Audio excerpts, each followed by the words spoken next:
he's leaning on you to make sure that you don't have your knee into him. So if he puts his weight, you don't buckle your knee. It's more or less kind of getting him to turn sideways. But that would be the worst of the problems. But I do the same thing, for example, if he's in my house. He gets on the couch, I can use the leash to get him off. But if you don't want him on the furniture, don't do something once. Do it 10 times in a row. If there's something on the ground you shouldn't have, he knows what I'm doing. It's like, you set me up again, Jeff. He's like, I know. Oh, you just drooled on my phone, though. That's Yeah. "Aw, you could be can help worse. it." So what I do is basically use the word no and relay no with the leash. So, and this is why, and like I said, I've been doing this over 30 years. I just got a dog last year, and he was probably 5-6 months old when I brought him home. I keep all my dogs on a leash when I bring them in the house because, one, I don't want to chase and yell. Second, I don't even know what he's going to do. I got a plant in the house. I walk by the plant, he sniffs it. I give him, well, we'll walk over to this tree and see if he can sniff the tree. He's like, no, I want to go hang out with them. He's just going to lay down now. Yep. Good in the shade. I'm not going to push him. But if he goes to sniff something he shouldn't, I just take the leash just like I did the come on call, and I go, Right. no. Then I immediately walk him right back over to it. The problem is one correction doesn't teach a dog unless something really falls on him and scares the daylights out of him. But for the most part, it's about repetitious conditioning. You went to the plant, I pull you until you know. I'll walk Right. you right over to the plant again. You sure you don't want to eat the plant? No.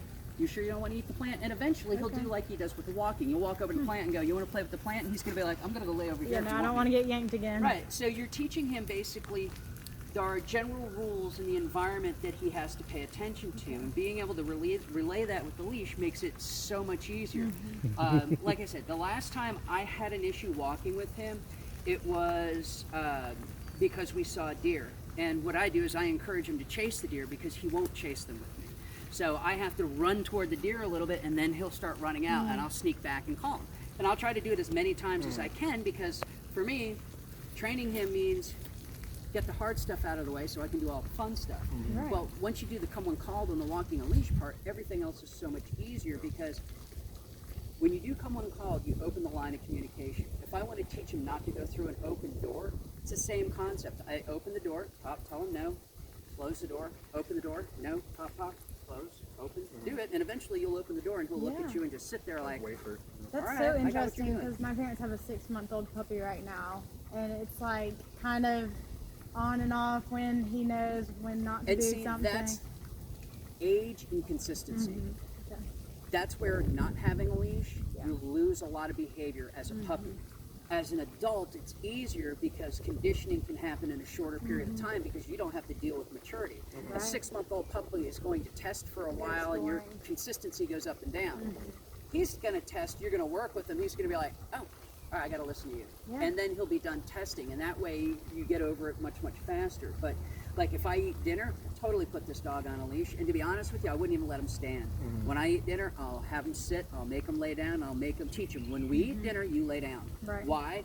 Well, okay, so I have 2 Chihuahuas and a French Bulldog. I don't have the issue of any of my tables, even my coffee tables, are too tall for my dogs. Yeah. True. He's a dinner table and he can Oh, just yeah. set his chin on it. Not good. You want him to understand what the rules are. Right. When we eat dinner, you should go lay over here. Just as much as when you eat dinner over here. And if you set that up consistently, you can take your leash and just drop it and let it lay on the ground. And if he gets up, you just tell him no, bring him back over and lay him down. Repetitious conditioning will dictate when he sees you guys sit down for dinner, he will come over and lay down in his spot and watch you. And that, again, is how you set up good behaviors and good protocols for, having a big dog in the house. What? What you said? And how old exactly is Tank? It's just a little over a year and a few months.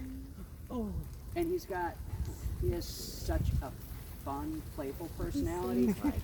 It's funny because I was talking to Renee and I was telling her that he is one of the dogs that I really enjoy working with because he's goofy and silly and playful. And a Pyrenees, it's tough to get goofy, playful, and silly because when they get big, they just Yes. kind of ogre around. When I was doing my come when called with him, if he's in a really good mood, I'll back up, and before I call him, he'll literally start doing this with his body. He'll jump it backwards, and then he'll jump back to me, spin around and lean on me, and then he'll like pounce a few times. I love the Which is so pouncing. cool about that because he's utilizing self-control. At the same time, he's still energetic. That's why when people say, well, can you teach him to be calm, Jeff? No, I don't break a dog. That's not what I do. What I do is teach him how to behave when you're excited. And so I get him really Smart. excited, then bring him under control. Get him really excited, bring him under control, so he understands that he has to listen.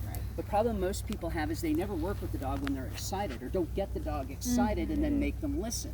And I joke with people, do you have a problem teaching your dog to play? No, it's stopping my dog from playing.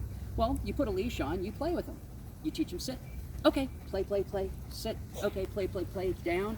And all of a sudden, playing is listening and listening is playing. He says, and I got freckles too. I love his freckles. Okay, I'm so handsome. Does he like baths? I think he does well with the baths you think guys have anyone's given had a him here. Yeah, typically, if there's a problem